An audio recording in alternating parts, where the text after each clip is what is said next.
Ya. Nah, Kang Asep, kita meneruskan sedikit ya sambil menunggu nanti jalannya sidang. Kang Asep setuju dengan strategi, saya menyebutnya, koreksi saya ya Kang Asep, strategi dari jaksa penuntut umum untuk menghadirkan terlebih dahulu di cross begitu disilang dengan Richard Eliezer yang pertama terdakwanya, kemudian dengan para 12 saksi ini diantaranya ada keluarga dan lain-lain. Nah, apa yang bisa Kang Asep perkirakan sebagai, kalau kita mencatur, ini langkah yang pas atau enggak menurut Kang Asep dari jaksa penuntut umum terutama? Ya, berkali-kali Mas Bayu kita katakan bahwa ini memang permainan tidak hanya teknis yuridis tapi taktik, strategis, dan ini tepat sekali dilakukan oleh kuasa hukumnya dari itu. Jadi satu itu. Tapi kan posisinya sekarang tuh jaksa mendakwa. Ketika dia mendakwa, beban pembuktian itu aktori incumbit probabilisio ada pada jaksa. Nah kebetulan bagus di awal pertama tuh kuasa hukum meminta langsung aja, to the point aja, pengen tahu nih kejujuran kekonsistenan apa benar mengatakan jujur FS sama PC dan KMR, makanya minta di awal. Tapi kan jaksa tidak berpikir lain dengan hakimnya, ya udah kami akan lanjutkan saksi pelapor, boleh aja. Nah sekarang saksi pelapor untuk membuktikan meninggalnya itu. Maka tapi tepat tadi katakan Roni, bagus sekali, dia tidak akan banyak bertanya, karena bagi dia akan mengakui bahwa betul dia menghilangkan nyawa almarhum J. Itu juga. Karena kan sejak awal Eliezer sudah mengakui memang dia ada peran, dia adalah yang menembak dan lain-lain, sehingga peran jaksa penuntut umum untuk mendakwa membuktikan kesalahan di persidangan untuk terdakwa Richard Eliezer sebetulnya sudah, saya menyebutnya sudah tidak terlalu menjadi hal yang penting. Nah, jadi hal-hal apa itu yang dicari oleh jaksa penuntut umum sebenarnya dengan persidangan dengan 12 saksi hari ini kalau begitu, Kang Asep? Ya, kan didakwanya salah satunya kan pasal pembunuhan maupun pemberatan pembunuhan 338, 340. Salah satu unsur itu adalah merampas nyawa orang lain atau orang memahaminya pembunuhan. Nah, salah satu unsur pembunuhan tadi itu kan menghilangkan nyawa orang lain atau merampas orang lain. Nah, siapa yang dirampas nyawa ini? Siapa yang dihilangkan? Almarhum J. Jadi unsur ini sudah terbukti, ya.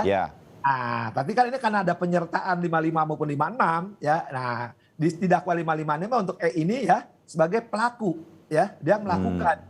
Udah kena unsur itu masuk gitu kan. Jadi ini cuman yang nanti jadi masalah itu kan bagi pihak selalu bahwa dia tidak ada unsur kesengajaan. Unsur kesengajaan di will and witness-nya terutama hendakinya tidak masuk. Makanya nanti perlu nanti ketika kesaksian FS sama PC RR maupun KM, dia mau jujur apa enggak, mau terus terang enggak. Sedangkan udah mau terus terang, udah terbuka, konsisten, dinilai oleh LPSK, kemudian di sidang awal juga ngakui, dia minta maaf. Sekarang juga ketika keluarga J dan pihak lainnya menyatakan bahwa betul kehilangan nyawa saya, pelakunya saya yang menembak.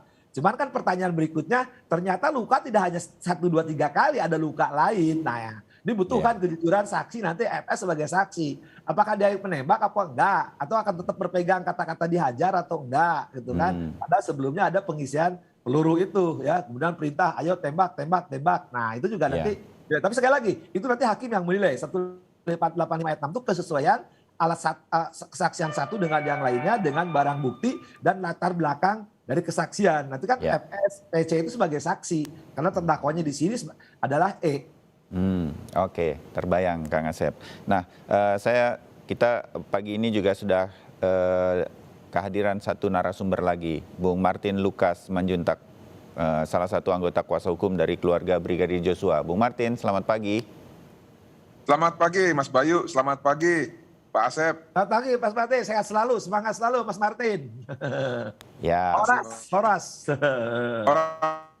Ya, nah Bung Martin, bagaimana keluarga dari almarhum Brigadir Joshua pagi hari ini? Kemarin sudah tiba, Pak Samuel sempat menjawab media, sudah siap fisik dan mental begitu.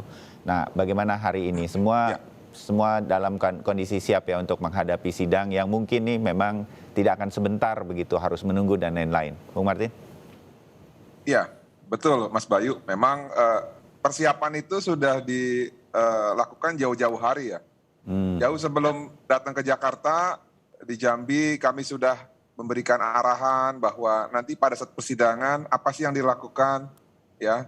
Nah, apa yang mesti dipersiapkan? Yang pertama kesehatan, mental dan juga untuk mengingat ya apa saja yang pernah disampaikan dalam BAP. Ya.